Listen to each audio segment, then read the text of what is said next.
This morning I'm getting so many surprises. And one of the surprises I'm getting this morning is that Mr. Obiri Boahen does not even doubt the allegation. I mean, I've read his interview, and he's saying that, well, the judge is right. Did the judge do what is alleged or not? He doesn't even provide room for doubt. You understand? And that's what is shocking for me.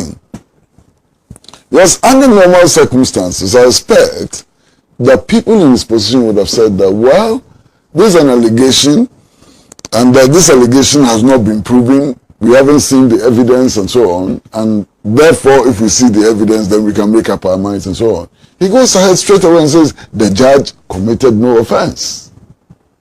And it is surprising, you know, for me. Look, open partisan display by judges is an affront to the independence of the judiciary, no doubt.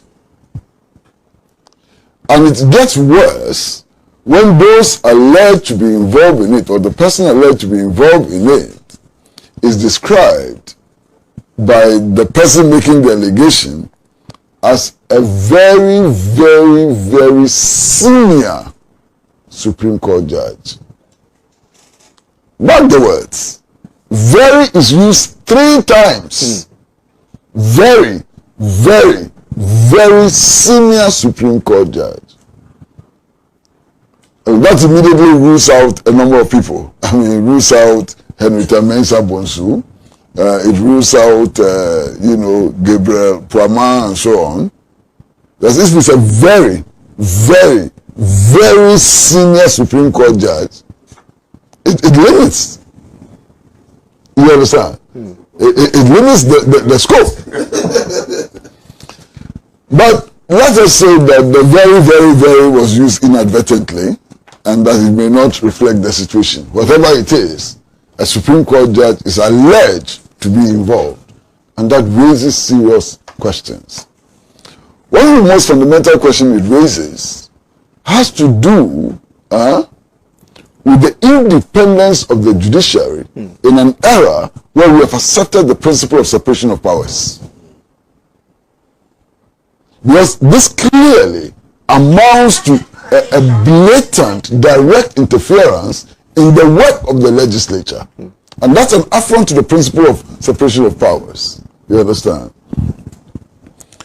Then, quite apart from that, I am convinced that our judges are stopped from an open display of partisanship. They're stopped. Otherwise, how are they seen to be neutral and fair and so on?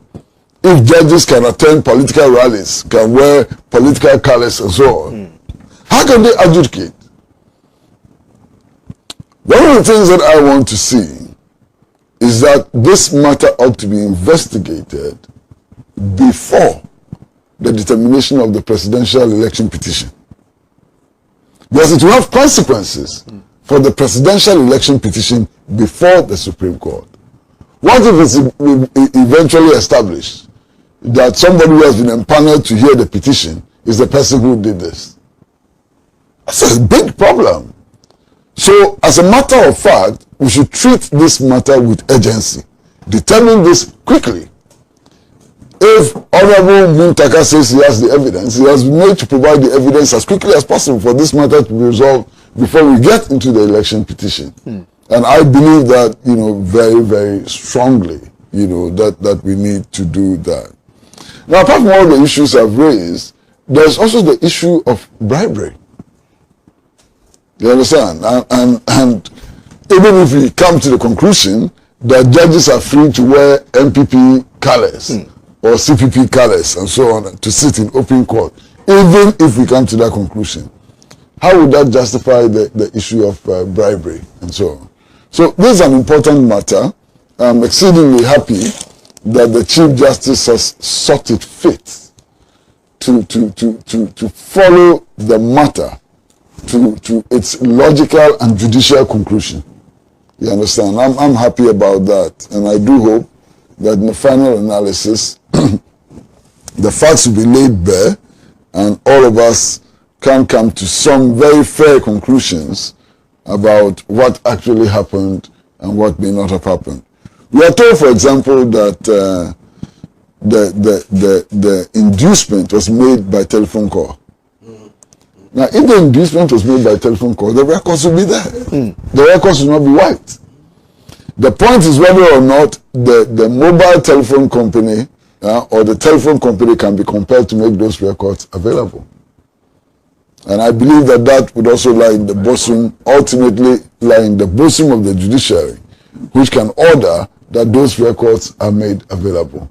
And so the evidence, if the call was made by telephone, would be there. And let's just settle this matter as quickly as possible. First and foremost, if it is established that a judge of the Supreme Court was engaged in this sordid affair, that judge can under no circumstance sit on the election petition. That's number one. Number two, eventually that judge may not be able to continue as a judge of the Supreme Court and so on. And I think that we should investigate these matters very, very quickly and bring the issue to a close. I mean, the claim that the judge may have had a personal relationship with the person who the judge contacted is neither here nor there. I mean, it's not something which mitigates anything at all. You understand? Why? It's clear. I think we should just move on. And look, the New Patriotic Party at this stage also ought to take measures to restrain its officers from making some kinds of statements. I mean, I hear my brother Elvis say that Nana Obiri Boahen was not speaking for the party. It may well be so. It may well be that, he was contacted, he didn't seek clearance and so on, spoke for himself. But his association with the party cannot be erased. And it's troubling, it's exceedingly troubling for a Deputy General Secretary of the governing party to publicly declare that judges of the Supreme Court can wear party colors.